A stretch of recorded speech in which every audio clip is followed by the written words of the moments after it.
They didn't expect Africa to fight back. They certainly didn't expect it to win. When Ibrahim Traoré, a 35-year-old revolutionary turned president of Burkina Faso, stood up to one of the world's most powerful mining corporations, the world barely noticed. But behind closed doors, a silent war was raging not just over gold, lithium, or rare earths, but over the soul of Africa itself. This wasn't merely a regulatory dispute. It was a clash between new African money, African unity, and a corporate empire that saw the continent as little more than a bottom line.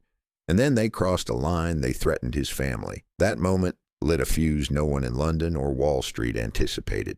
What began as a whisper of resistance in Ouagadougou would soon echo across boardrooms and embassies, forcing the global elite to face something they weren't prepared for: African self-reliance, armed not with guns but with resolve. What Global X's Richard Thornton didn't understand or chose to ignore was that Burkina Faso wasn't for sale, nor was its president.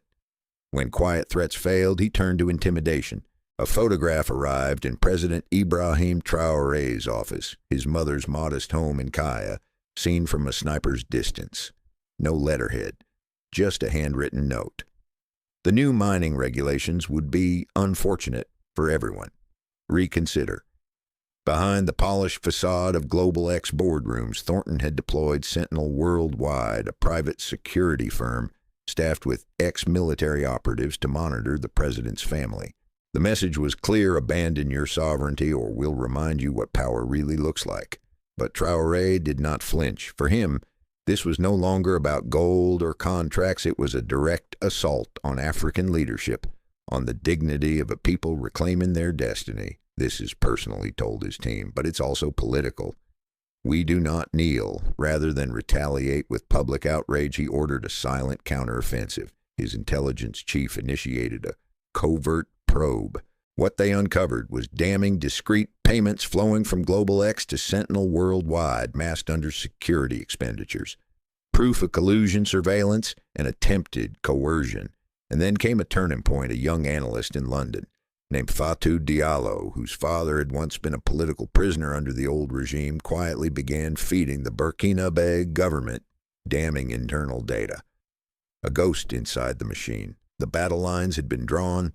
This was no longer just about mining rights. This was Africarises, one sovereign leader standing against an empire, armed with nothing but intelligence, conviction, and the will to protect his people. It was not a speech, not a protest, not a military standoff. It was a call, short, sharp, and surgical. In a move as unexpected as it was audacious, President Ibrahim Traoré used a secure diplomatic channel through the British embassy in Paris to contact Richard Thornton directly. The setting couldn't have been more symbolic, not through intermediaries or press conferences, but through the very institutions once used to enforce colonial power. Thornton, enjoying champagne diplomacy at a charity gala, was led into the ambassador's private study. The screen blinked to life. There sat Traoré, calm, upright, his modest office in Ouagadougou, contrasting the opulence around Thornton. "Good evening, Mr. Thornton," he said in perfect English, not as a supplicant, but as a sovereign. "I believe it's time we spoke directly rather than through photographs and implied threats." Thornton's smile froze. On screen, Traoré displayed financial records, the kind of data that would sink any CEO. The same discrete payments from Global X to Sentinel Worldwide. The security firm wasn't just offering protection. It was running a shadow surveillance operation inside Burkina Faso, tracking the family of a sitting head of state. This Traoré said, pausing just long enough for the weight of his words to settle, amounts to corporate espionage at best. At worst, it's an act of aggression against a sovereign African nation. Thornton tried to deflect unsubstantiated, illegally obtained coincidental, but he was off balance. His usual arsenal of legalese and deniability had no place here. Traoré continued unmoved. "You have 48 hours to withdraw all Sentinel personnel from Burkina Faso. After that, their presence will be considered hostile. Arrest warrants will be issued. Your company's assets will be frozen pending a full criminal investigation." There was no bluster in his voice, no grandstanding, just the kind of cold clarity that rattles even billion-dollar boardrooms. And should you comply, Thornton asked, trying to regain control, then you will operate here like any other company. Under the new regulations, higher royalties, local labor quotas, environmental compliance. You'll still profit, just not at our expense. And then came the real twist. Ibrahim Traoré wasn't negotiating. He wasn't looking for concessions or sweeteners. He had nothing more to say. The screen went dark. What followed was panic. Back in London, as Thornton rejoined the gala with a rehearsed smile, whispers were already circulating. One call from a regulatory insider to board member Elizabeth Harrington was all it took. That very night, rumors of illegal surveillance in Burkina Faso exploded across encrypted corporate channels. By morning, Global X's board was in emergency session. "What were you thinking?" one member demanded. "We're sitting on a powder keg," warned the legal counsel. "If these allegations go public, we're exposed under the UK Bribery Act, the Foreign Corrupt Practices Act, and God knows what else." The PR director didn't mince words. "We've spent years selling Global X as a responsible, ethical mining partner in Africa. If the world finds out we're threatening families of African leaders, our reputation collapses." Thornton tried to hold his ground, but the damage was done. His strategy, once praised as aggressive and bold, was now toxic. It didn't matter whether the evidence would hold up in court. Public perception was the real currency, and it was bleeding fast. By the end of the meeting, a near-unanimous vote sealed Thornton's fate. He was forced to resign. The board announced an internal investigation pledging full cooperation with any regulatory inquiries. A damage control campaign was launched. Partnerships, donations, and public mea culpas streamed out like oil on troubled waters. Behind the scenes, the company had no choice but to comply. All Sentinel worldwide operatives were pulled out of Burkina Faso within the 48-hour window. Thornton's signature deal was dead. In its place stood the very policies he had tried to crush. Africarises in policy, not protest.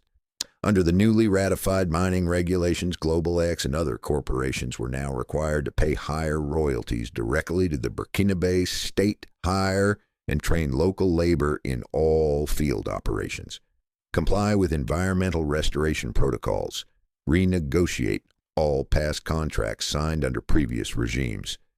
The shift was monumental. For decades, contracts had bled Burkina Faso of its wealth while filling offshore accounts in Europe and the Gulf. Now, for the first time, the profits of gold and lithium extraction would begin flowing toward education, infrastructure, and health care, not away from them. But the greatest change was psychological. Ibrahim Traoré, a man barely 2 years into his presidency, had faced down a global titan and won.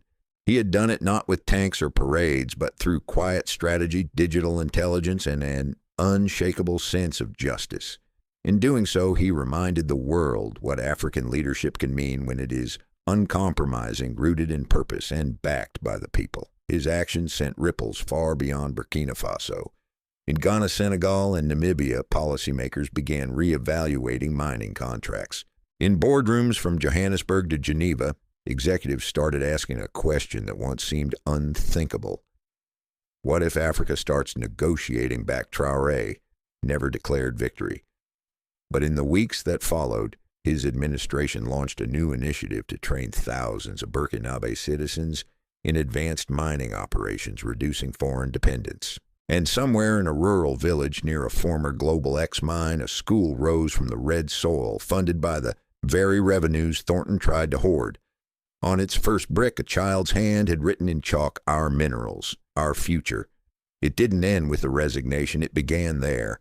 As Richard Thornton cleared out his corner office at Global X's London headquarters, under the tight watch of corporate security and the even tighter silence of scandal containment, the headlines hadn't yet reached their most damning point. But inside Burkina Faso, something far more enduring was already underway.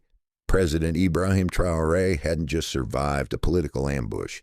He had done something far rarer, redefined the contours of African sovereignty in a globalized economy that had long treated the continent as a resource pit stop. What followed was not victory in the traditional sense, no parades, no fireworks, but recalibration of power, of dignity, of the very idea of what African leadership could look like in the 21st century. Inside Burkina Faso, the air shifted. The day the new mining regulations went into full effect, the streets of Ouagadougou did not erupt in celebration. The city simply moved forward. One new contract signed, one mining site restructured, one small policy enforced. But in village councils, radio broadcasts, and university halls, the name Ibrahim Traoré was no longer just a president. It had become a symbol. Civil society organizations reported an immediate uptick in public engagement. Communities near mining zones began organizing watchdog groups to monitor compliance with the new rules. Local contractors emerged offering training to help unskilled workers meet the hiring quotas now demanded from foreign firms. For the first time in decades, people weren't just asking what the government was doing with their resources, they were part of the answer. We used to hear about these minerals on the news, said one elder in Kaya, but they never meant anything to us. Now our sons are getting jobs in the very mines we used to fear, that is, Africarises. Outside Africa, the shock waves were even louder. Multinational corporations began urgently reviewing their own contracts across West Africa. Law firms specializing in extractive industries saw a spike in client queries about sovereignty. Risk a euphemism for what if another country does what Burkina Faso just did. In Brussels, Washington, and Beijing, policymakers scrambled to read the mood of the continent. In dusty policy memos and think tank panels, a new phrase emerged: the Traore Doctrine. It wasn't a formal policy, but it was a reality. The understanding that African nations, once viewed as fractured and dependent, could now assert their economic agency with precision and boldness, and all of it without a single shot fired. This was not the Africa of Western caricature, neither helpless nor hysterical. It was calm, calculating, and increasingly coordinated. Africarises was no longer just a hashtag. It was a blueprint. When Traoré's government unveiled its next step, the National Mining Capacity Initiative, the strategy was, as clear as it was, ambitious. Train 10,000 Burkinabe citizens in advanced mining operations, geology, and environmental engineering. Fund scholarships for students in resource management, both domestically and abroad. Create a new government-led institute to monitor compliance and reinvest revenues into public infrastructure. This isn't charity. It's the strategy, said Traoré during a quiet press briefing. If we want to be masters of our destiny, we must be masters of our data, our soil, and our future. Within weeks, similar training programs were announced in Mali, Guinea, and Niger. Ministers from Tanzania and Zambia requested bilateral meetings with Burkinabe officials. The African Union quietly added Traoré's policies to a review agenda on sustainable development. The continent had taken note. African leadership had found a new prototype, principled, strategic, and fiercely self-possessed. And yet beneath the headlines, the risks remained real. The surveillance that had once hovered outside Mariam Traoré's home in Kaya was gone, but the memory lingered. Global X had withdrawn Sentinel operatives, but other companies with deeper pockets and less scruples still circled African territories like vultures. Traoré knew this. His intelligence files were thicker now, his circle smaller. The fight hadn't ended. It had merely changed shape. But so had Burkina Faso. What had once been a fragile nation racked by instability, resource exploitation, and economic dependency was now a case study in agency. For the first time in generations, its wealth was not vanishing into foreign bank accounts or opaque contracts. It was building roads, stocking hospitals, funding school books, and in the north, near one of the largest gold reserves in West Africa, a new primary school opened its doors. Its foundation stone was inscribed with a phrase no PR agency or Western ambassador had scripted: our minerals, our future. As for Traoré, he remained understated. He didn't gloat, he didn't grant flashy interviews. But those who met him in private said something had shifted. He walked taller, yes, but he also carried more weight. Not the burden of power, the burden of precedent. Because now every African leader who resisted exploitation would be measured against him, and every foreign executive signing a new contract would ask, is this Traoré proof the legacy begins? In the end, Thornton left behind a boardroom scandal, but Ibrahim Traoré left behind something far more dangerous to the old order, a working model of defiance, dignity, and victory. This was no fluke, no anomaly. It was the quiet start of something continental, a tremor in the foundations of resource colonialism. Africarises not in marches or manifestos, but in line items, legal clauses, and the unmistakable firmness of a leader who knew exactly what he was fighting for. And somewhere right now, another African president is reading the story of Burkina Faso, not as a warning, but as an invitation. Leading is never easy, as mother had told him over tea. But leading with purpose makes the burden lighter. For now, Ibrahim Traoré carries that burden, but he does not carry it alone anymore. The world is watching now, not with the idle gaze it once cast over Africa, but with the uneasy attention that comes when empires sense the shifting of tectonic plates beneath their feet. What happened in Burkina Faso was not just a victory for one president over one corporation. It was a reintroduction, a recalibrated portrait of a continent, too long framed by others. Ibrahim Traoré, with quiet resolve and razor-sharp purpose, has shown that African leadership can be modern, strategic, and wholly unyielding. No slogans, no savior complex, just clarity. Our land, our rules. This is what unnerves the boardrooms and foreign ministries, the realization that a new generation of African leaders is emerging not with demands, but with plans, with law, with leverage, with vision. They are no longer asking for seats at the table. They are building their own tables. And the question haunting the halls of power from London to Geneva is no longer, how do we manage Africa? It's what if Africa no longer needs to be managed.